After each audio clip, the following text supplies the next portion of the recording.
CAG Bharat का नियंत्रक एवं महालेखा परीक्षक।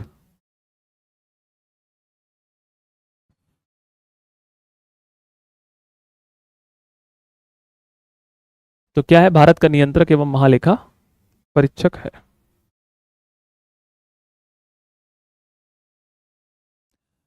अब देखते हैं, देखिए, भारत का नियंत्रक एवं महालेखा परीक्षक, कंट्रोलर ऑफ ऑडिटर जनरल। ठीक है, इंग्लिश में क्या बोलते हैं? Controller of auditor general. Hindi में क्या बोलते हैं? भारत का नियंत्रक एवं महालेखा परीक्षक। अब प्रश्न आता है कि भारतीय संविधान के किस भाग में है? तो ध्यान रखिएगा, यह भारतीय संविधान के भाग 5 में है। किसमें है? भाग 5 में दिया गया है। कहां दिया गया है? भारतीय संविधान के भाग 5 में दिया गया है। इसके लिए विशेष आर्टिकल है, अनुच्छेद 148 से लेकर अनुच्छेद 151 तक इसका वर्णन किया गया है। ये आम भाषा में क्या करता है? यह वित्त की जांच करता है। यह भारत सरकार के द्वारा, ऐसा लिख लो सीधा सीधा, यह सरकार के द्वारा खर्च किए गए वित्त की जांच करता है। क्या करता है? वित्त की जांच करता है। जैसे आपके घर में सीएजी आपकी सिस्टर होंगी, वैसे ही ये है। क्या करता है?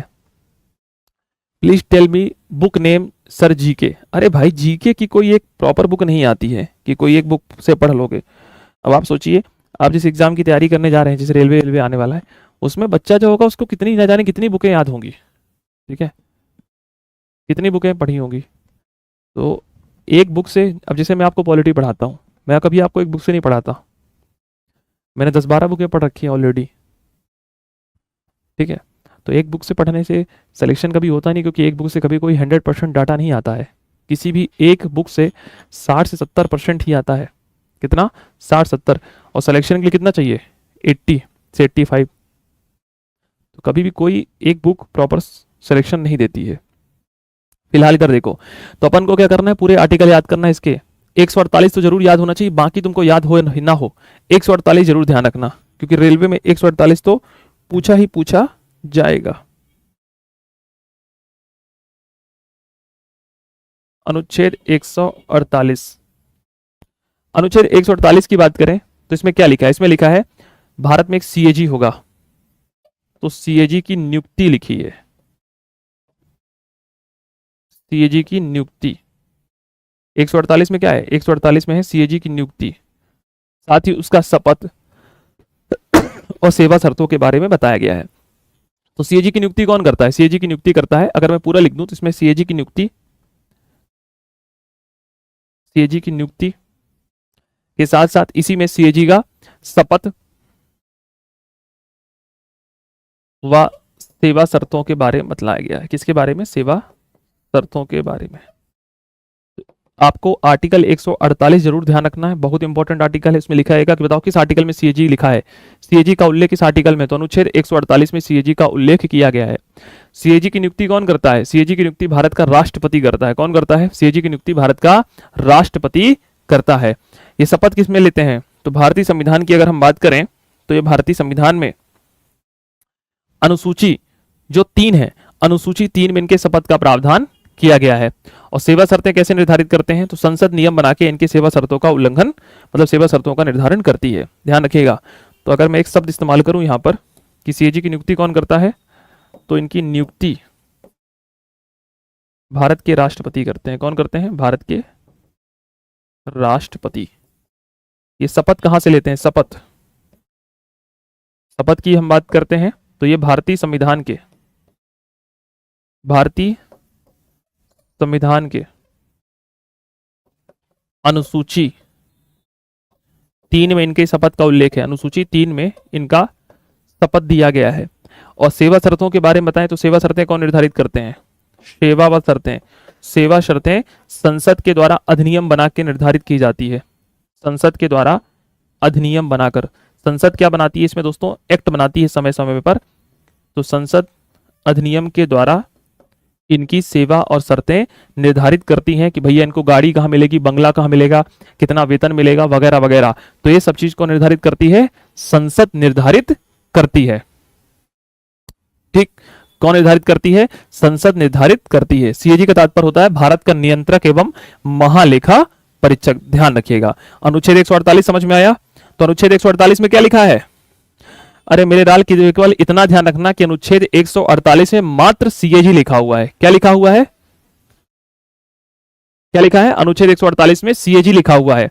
मैंने तो आपको डिटेल से बता दिया कि अनुच्छेद 148 क्या कहना चाह रहा है। अनुच्छेद 148 कहता है नियुक्ति, शपथ व सेवा शर्तों के बारे में। तो नियुक्ति कौन करता है? भारत का राष्ट्रपति करता है। शपथ कौन है? भारतीय संविधान के अनुसूची 3 में इनके शपथ के बारे में प्रावधान है। और सेवा शर्तें संसद अधिनियम के द्वारा समय समय पर निर्धारित करती है। कौन करती है? संसद हमेशा समय समय पर इनका निर्धारण करती है। समझ में आया? जल्दी बताओ, ये समझ में आ रहा है आप लोगों को?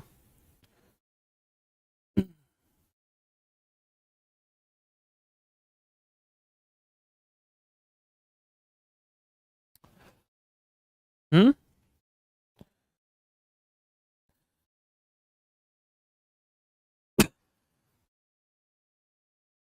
अरे बोलो मेरे लाल, क्या कर रहे हो? है खामोशी क्यों छाई हुई है?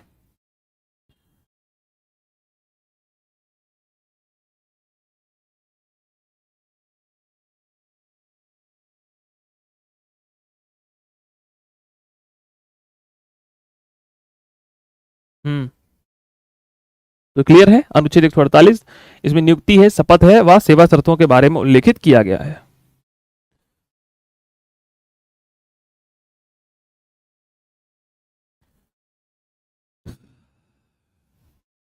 चलिए, तो शपथ कौन दिलाएगा? शपथ दिलाता है भारत का राष्ट्रपति। कौन दिलाता है? शपथ दिलाता है भारत का राष्ट्रपति।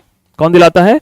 शपथ दिलाने का काम करता है राष्ट्रपति, है ना? यहाँ पे लिखा है ना, शपथ कौन दिलाता है? संविधान की, भारतीय संविधान की अनुसूची 3 में। तो अनुसूची 3 की अगर हम बात कर लेते हैं तो भारत का नियंत्रक एवं महालेखा परीक्षक राष्ट्रपति के समक्ष शपथ या प्रतिज्ञान लेते हैं। क्या लेते हैं? शपथ। तो कभी ऐसा पूछे कि शपथ कौन दिलाता है, तो शपथ लिखा है अनुसूची 3 में। और अनुसूची 3 पढ़ने जाओगे तो अनुसूची 3 में लिखा है कि राष्ट्रपति महोदय, राष्ट्रपति महोदय। ठीक है, कौन है भैया? राष्ट्रपति महोदय। तो ये हो गया अनुच्छेद 148। अब हम बात कर लेते हैं अनुच्छेद 149। अनुच्छेद 149 इसमें क्या लिखा है? इसमें लिखा है सीएजी की शक्तियों के बारे में बताया गया। क्या बताया गया है? सीएजी की शक्तियों के बारे में बतलाया गया है अनुच्छेद 149 में। तो ध्यान रखिएगा, इसमें क्या है? इसमें सीएजी के कर्तव्य व शक्तियां हैं। सीएजी के कर्तव्य व शक्तियां कि ये किस तरीके से भैया कारवार करता है। ठीक है, तो अनुच्छेद 149 में सीएजी के क्या है? कर्तव्य व शक्तियों के बारे में बतलाया गया है। इसमें क्या है? सीएजी के कर्तव्य व शक्तियां कि सीएजी किस तरीके से कार्य करता है। ये कहां लिखा है? अनुच्छेद 149 में। फिर हम बात करेंगे अनुच्छेद 150। अनुच्छेद 150 की दोस्तों अगर हम बात करते हैं तो इसमें क्या लिखा है?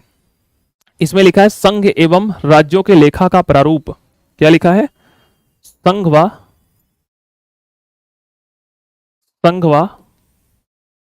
राज्यों के लेखा का प्रारूप। ये किस में लिखा है? ये लिखा है अनुच्छेद 150 में। सर प्रारूप मतलब क्या होता है? जिस तरीके से देखिए, भारत में कितने राज्य हैं? भारत में 28 केंद्र राज्य हैं और 8 केंद्र शासित प्रदेश हैं।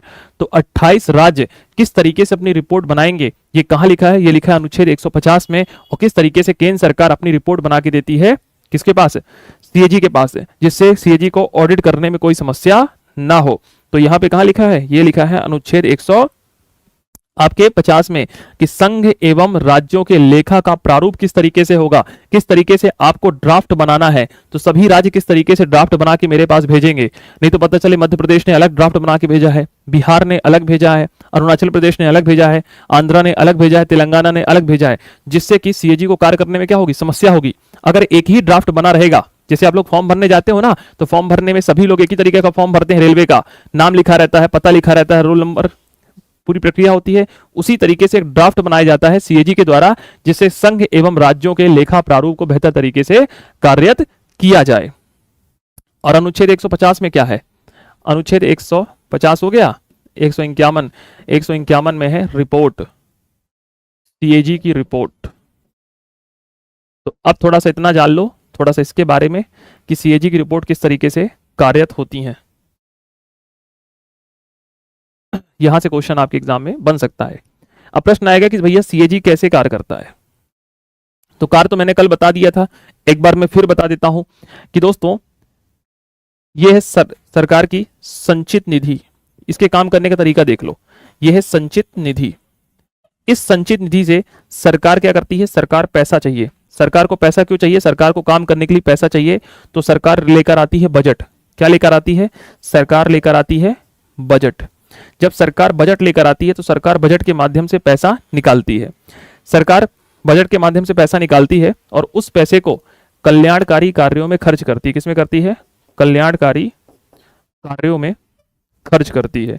कल्याणकारी कार्य क्या है, जैसे स्वास्थ्य में खर्च करती है, जैसे शिक्षा में खर्च करती है, जैसे पर्यावरण में खर्च करती है, जैसे सुरक्षा में खर्च करती है ना। इन आदि विषयों पर क्या है, सरकार के द्वारा पैसा खर्च किया जाता है। खर्च करने के बाद ये पैसा सच में अच्छे तरीके से खर्च हुआ है या नहीं, इन सब की जांच करने के लिए एक व्यक्ति को बुलाया जाता है जिसका नाम है सीएजी, जिसे हम बोलते हैं भारत का नियंत्रक एवं महालेखा परीक्षक। सीएजी क्या करता है, सरकार के दिए गए सभी पैसों की जांच करता है। क्या करता है, जांच करता है। किसकी जांच करता है, वित्त की जांच करता है, अर्थात पैसे की जांच करता है। ये चेक करता है कि जो सरकार बता रही है क्या सच में इतना काम हुआ है, सच में रोड बनी कि नहीं बनी, सच में स्कूलों में डिजिटल बोर्ड भेजे गए हैं कि नहीं भेजे गए, सच में रेलवे के ट्रैक बिछाए गए हैं कि नहीं बिछाए गए, और सरकार ने जो हिसाब बना के दिया है उसी हिसाब में बनाया गया है कार्य की नहीं। सीएजी अपना पूरा काम करने के पश्चात क्या करती है, ये अपनी रिपोर्ट किसको देते हैं, तो सीएजी अपनी रिपोर्ट देता है। देखो 151 में लिखा है सीएजी की रिपोर्ट। सीएजी अपनी रिपोर्ट देता है राष्ट्रपति को। किसको देता है, राष्ट्रपति को देता है। अब सीएजी ने जो रिपोर्ट राष्ट्रपति को दे दी, राष्ट्रपति उस रिपोर्ट को संसद में रखते हैं। कहां रखते हैं, संसद के पटल में रखते हैं। और उसके बाद इस रिपोर्ट की जांच कौन करता है, इसकी जांच करती है प्राक्कलन समिति। कौन करती है, प्राक्कलन समिति करती है। इसीलिए कल मैंने बताया था कि प्राक्कलन समिति को सीएजी का मित्र कहते हैं। क्या कहते हैं, मित्र कहते हैं। सर अगर सीएजी से गलती हो जाए तो जिम्मेदार कौन होगा, सीएजी खुद जिम्मेदार होगा इसका। ठीक है, तो देखो भैया यहां पर एक चीज लिखी हुई है कि सीएजी अपनी रिपोर्ट किसको देता है, तो सीएजी अपनी रिपोर्ट देता है राष्ट्रपति को, और जिस राज्य की जांच कर रहा है उस राज्य के राज्यपाल को। जैसे बिहार की है तो बिहार के राज्यपाल को देगा, मध्य प्रदेश की है तो मध्य प्रदेश के राज्यपाल को देगा। तो अगर राष्ट्रपति को देता है तो राष्ट्रपति इस रिपोर्ट को रखते हैं संसद में, रखते हैं संसद में रखते हैं। और अगर राज्यपाल को देता है तो राज्यपाल उस राज्य की विधानसभा में रखते हैं। जैसे बिहार को देगा तो बिहार की विधानसभा में रखी जाएगी वो रिपोर्ट, है ना। मध्य प्रदेश को देगा तो मध्य प्रदेश की विधानसभा में रखी जाएगी, तेलंगाना में देगा तो तेलंगाना की विधानसभा में रखी जाएगी। तो जिस राज्य की विधानसभा के लिए दिया जाता है तो उस राज्य की विधानसभा में उस राज्य का राज्यपाल रखता है। ये बात समझ में आ गई। सीएजी की नियुक्ति कौन करता है, भारत का राष्ट्रपति। सीएजी को शपथ कौन दिलाता है, भारत का राष्ट्रपति। सीएजी के वेतन भत्ते कौन निर्धारित करता है, संसद। कौन निर्धारित करता है, संसद निर्धारित करती है। ठीक है, शपथ किसके माध्यम से लेते हैं, भारतीय संविधान की अनुसूची 3 के तहत ये क्या करते हैं, शपथ लेते हैं। शपथ कौन दिलाता है, भारत का राष्ट्रपति दिलाता है। ये अपनी रिपोर्ट किसको देते हैं, ये रिपोर्ट भारत के राष्ट्रपति को देते हैं, और जिस राज्य का ये ऑडिट कर रहे हैं उस राज्य के राज्यपाल को दे रहे हैं। क्या कर रहे हैं, उस राज्य के राज्यपाल को कर रहे हैं। सर इनका वेतन भत्ता क्या है, इनका वेतन और भत्ता क्या है, तो वेतन भत्ते ये सब सरकार डिसाइड करती है, मतलब भारतीय संसद अधिनियम 1971 के तहत डिसाइड किए जाते हैं। परंतु इनका कार्यकाल कितना होता है, तो कार्यकाल की अगर हम बात कर लेते हैं तो इनका कार्यकाल, अभी चिल्ला रहे हो तुम लोग कार्यकाल के लिए, पहले जो पढ़ाया करते हैं वो पढ़ लिया करो रे मेरे भाई, काहे आगे भागा करते हो। कार्यकाल की बात कर लेते हैं। इनका कार्यकाल होता है 6 वर्ष या 65। कितना होता है? 6 या 65 इनका कार्यकाल होता है। तो लिख लो 6 वर्ष तक या 65 वर्ष की आयु। 6 वर्ष या 65 वर्ष की आयु। ठीक है, तो ये इनका क्या हो गया? ये इनका हो गया टेन्योर अर्थात कार्यकाल। संसद, क्या भारतीय संविधान में इनका कार्यकाल लिखा हुआ है? क्या भारतीय संविधान में इनका कार्यकाल लिखा हुआ है? जल्दी बताओ, जल्दी से। क्या भारतीय संविधान में इनका कार्यकाल लिखा हुआ है? लिखा हुआ है? लिखा हुआ है? क्या भारतीय संविधान में इनका कार्यकाल लिखा हुआ है? नहीं लिखा हुआ है, ध्यान रखिएगा। संविधान में इनका कार्यकाल नहीं लिखा हुआ है। संविधान में इनका कार्यकाल उल्लेखित नहीं है, ध्यान रखिएगा, उल्लेखित नहीं है। तो सर ये कहां से होता है? संसद नियम बनाती है। संसद क्या करती है? संसद के द्वारा नियम बनाया जाता है। संसद के द्वारा सेवा व शर्त संबंधी नियम बनाया जाता है सीएजी के कार्य करने के लिए। तो संसद ने नियम बनाया है 1971 में। कब बनाया है?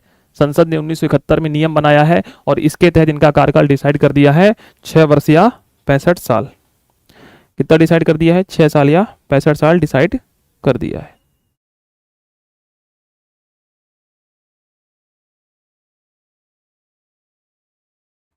कितना डिसाइड कर दिया है? 6 वर्ष या 65 साल डिसाइड कर दिया है।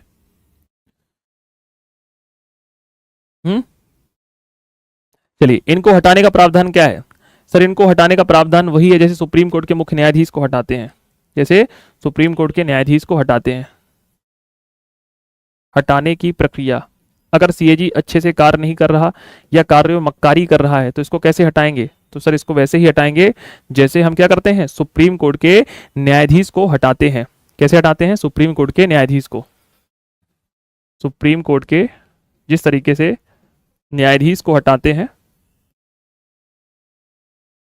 जिस तरीके से सुप्रीम कोर्ट के न्यायाधीश को हटाया जाता है। सुप्रीम कोर्ट के न्यायाधीश को हटाने के लिए हमें विशेष बहुमत चाहिए। क्या चाहिए? विशेष बहुमत, मतलब 2/3 बहुमत से, विशेष बहुमत के आधार पर ही हटाया जा सकता है। आधार पर ही हटाया जा सकता है। किसके आधार पर? विशेष बहुमत के आधार पर ही इनको इनके पद से हटा सकते हैं। क्यों हटाएंगे? और अच्छा, विशेष बहुमत के आधार पर हटाया जा सकता है संसद के दोनों सदनों से। संसद के दोनों सदनों से, संसद के दोनों सदनों से प्रस्ताव पारित होना चाहिए। संसद के दोनों सदनों से इस प्रस्ताव को पारित होना चाहिए। इस प्रस्ताव को पारित होना चाहिए। बहुत सिंपल सी बात है कि संसद के दोनों सदनों से 2/3 मेजोरिटी ने अगर वोटिंग कर दी कि सीएजी अच्छे से काम नहीं कर रहा, उपस्थित और मतदान करने वाले अगर संसद के 2/3, तो लोकसभा का 2/3 चाहिए और उसी तरीके से राज्यसभा का भी 2/3 चाहिए। लोकसभा का 2/3 कितना होता है? 545 का निकाल लो, 2/3 कितना होता है? और उसी प्रकार राज्यसभा का भी 2/3 निकाल लो, 245 का। तो यहां पर 545 का 2/3 चाहिए और राज्यसभा में 245 का 2/3 चाहिए। और अगर यह 2/3 से प्रस्ताव पारित हो गया लोकसभा से भी और राज्यसभा से भी, तो सीएजी को अपने पद से हटना पड़ेगा। क्या होना पड़ेगा? हटना पड़ेगा, अर्थात त्यागपत्र देना पड़ेगा। अच्छा, त्यागपत्र का आधार क्या है? क्यों हटाएंगे? आधार क्या है हटाने का? कि अपने मन से ही हटा देंगे? तो आधार है साबित कदाचार व असमर्थता। आधार क्या है?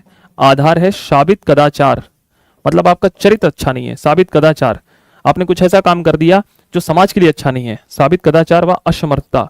या दूसरा है आप काम करने में क्या है? असमर्थ हैं। तो इन दोनों तरीकों से इनको हटाने संबंधी प्रावधान किया जाता है, ध्यान रखिएगा। तो साबित कदाचार व असमर्थता के आधार पर इनको इनके पद से हटाया जाता है। ठीक।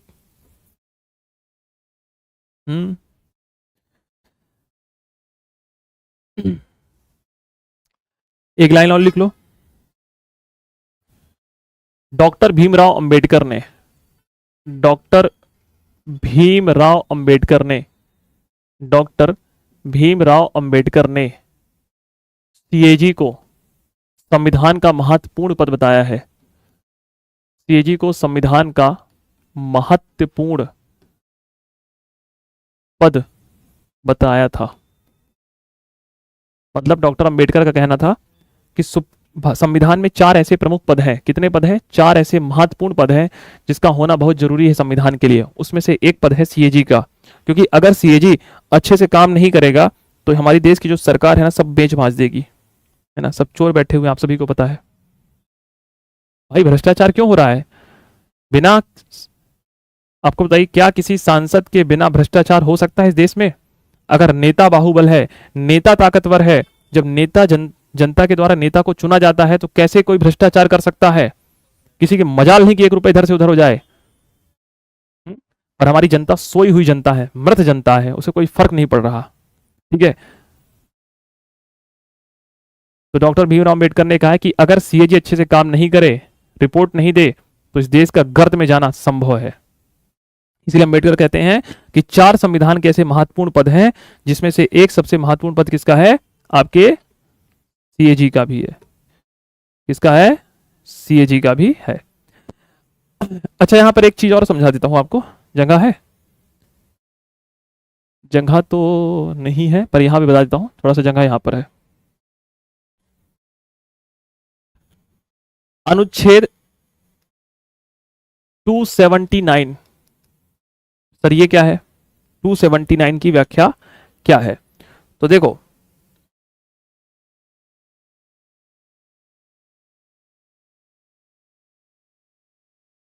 टू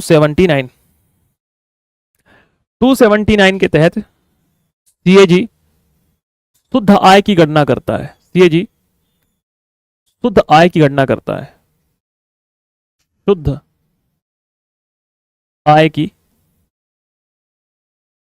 गणना करता है। सर ये क्या है शुद्ध आय? अब ये क्वेश्चन कई दफा एग्जाम में आने लग गया है। देखिए, आर्टिकल में आपको 2 आर्टिकल जरूर ध्यान रखना है। पहला ये अनुच्छेद 148 और इसमें से एक ये वाला, ये 2 आर्टिकल के साथ साथ एक आर्टिकल आप ध्यान रखेंगे, अनुच्छेद 279। सर ये क्या है? अनुच्छेद 279 मेरे लाल ये कहता है कि सीएजी शुद्ध आय की गणना करेगा। शुद्ध आय क्या है?